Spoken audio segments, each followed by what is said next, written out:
Now we'll consider all cases for applied bias.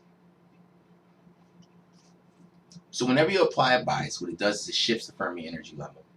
In this case, we're considering a resistor, pretty much a semiconductor that's not doped, in which case the Fermi energy level will be equal to EI, the mid-gap energy. You can see that on the left side we applied a negative bias, on the right side we applied a positive bias, and what it did was it shifted EF higher. So EF is now more electronegative, so it's higher, and on the right side is more electropositive, so it's lower. And EC and EV is the same across the entire resistor relative to EF. Now, because this is a resistor, the potential drop occurs continuously across the entire resistor. However, if we were considering a PN junction, what would happen is the potential drop would mostly occur at the interface. This makes sense considering the interface has the biggest abrupt change in the number of charges and has the highest resistance, so it would have the highest potential drop.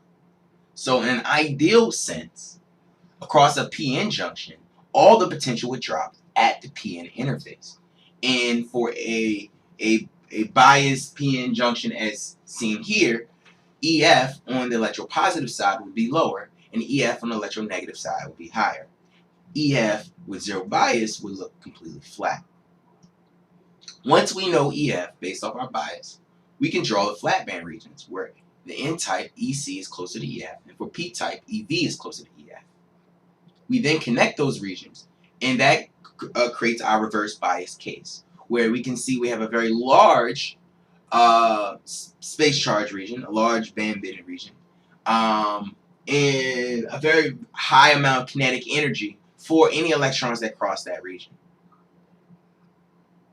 Now let's consider the opposite case, where now we have electronegative on the N-type side and electropositive on the P-type side, in which case EF would be higher on the N-type side and lower on the P-type side. We draw our flat band regions with N-type, with EC being close to EF for N-type and EV being close to EF for P-type, and we connect for our forward bias case. Now, in our forward bias case, you can see the electrons can freely move from negative side to positive side, right? Space charge region is not huge in size, and it should be able to freely move and flow current. Now, in this forward bias case, if we consider something less strongly biased, like weakly forward bias, what happens is you can see EF on the left side, our Fermi energy level, is still more electronegative than on the right side. However, it's not as much electronegative. It's only weakly electronegative. When that happens, you get a reverse case in the charge polarity, where now you have the electrons that want to flow to an area that's negative charged. It means they won't allow electron flow. This is not allowed, doesn't want this to happen. And effectively, this means that you won't get any electron flow or won't allow any electron flow in the weakly forward bias case. This makes sense considering a diode, right? So if you consider a PN diode in the forward bias case, it starts off with very little current, and then eventually, as you increase the amount of forward bias, the amount of current increases, right? In the reverse bias case, what you get is you get a very, very large space charge region. The electron has to move, gives up a lot of kinetic energy going from this area, or the electronegative side, to the electropositive side. As you can see, it's a huge drop in kinetic energy for both the electrons and the holes. Now, all that kinetic energy doesn't go away. That kinetic energy ends up getting put back into the electrons that are down here. So the electrons in the N-type side end up being higher energy, and just like the holes on the P-type side ends up being very high energy. So high energy that it allows them to tunnel back through and recombine. And when that happens, when they recombine, they create heat. So this is why in reverse bias, you get a saturation current.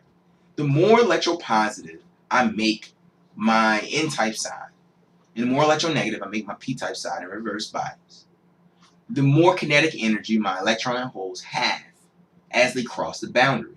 That kinetic energy is then directly transferred to the electrons that then want to tunnel back in the opposite direction to recombine with the holes. Now that there's a pathway where electrons can recombine with the holes, that's energetically favorable, right? Electrons want to combine with the holes, and they have enough energy to tunnel through this junction to do it.